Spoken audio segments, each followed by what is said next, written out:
హనుమాన్కి ఆకలేసినప్పుడు ఆ సూర్యుడిని చూసి ఇదొక పెద్ద ఫలంగా ఉంది, ఏదో యాపిల్ పండులాగా ఉంది ఏదో అనుకొని దూకి దాన్ని మింగేద్దామంటే అక్కడ దేవతలందరూ వచ్చి తనతో యుద్ధం చేసినప్పుడు అందరినీ ఓడించేసి చివరిలో ఇంద్రదేవత తన వజ్రాన్ని హనుమాన్ మీద విసిరేస్తారన్నమాట. అప్పుడు తనకి ఇక్కడ గడ్డం దగ్గర దెబ్బ తగులుతుంది అండ్ తను స్పృహ తప్పి కిందకి పడిపోతారనమాట.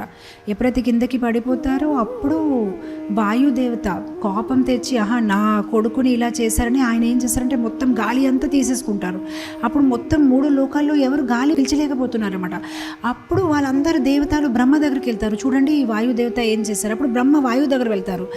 నేను ఒప్పుకోను, మా అబ్బాయికి ఎందుకు అలా చేశారు ఇంద్రుడని. అప్పుడు దేవతలందరూ ఒక గుహ లోపల ఎక్కడైతే హనుమాన్ ఉన్నారో అక్కడికి వచ్చి ప్రతి ఒక్కరు తను దీవిస్తారు.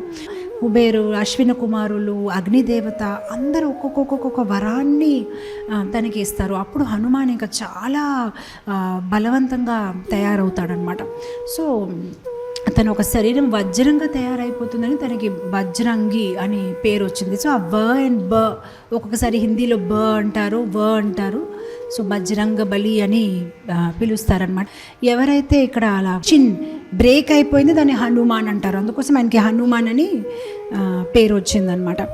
శ్రీ గురు చరణ సరోజ రజ నిజ మన ముకుర సుధార్ భరణౌ రఘువర బిమల జసో जोदायक फलचार बुद्धिहीनु तनु जानिके सुमिरो पवन कुमार बल बुद्धि विद्या देहु महि हरहु क्लेश विकार।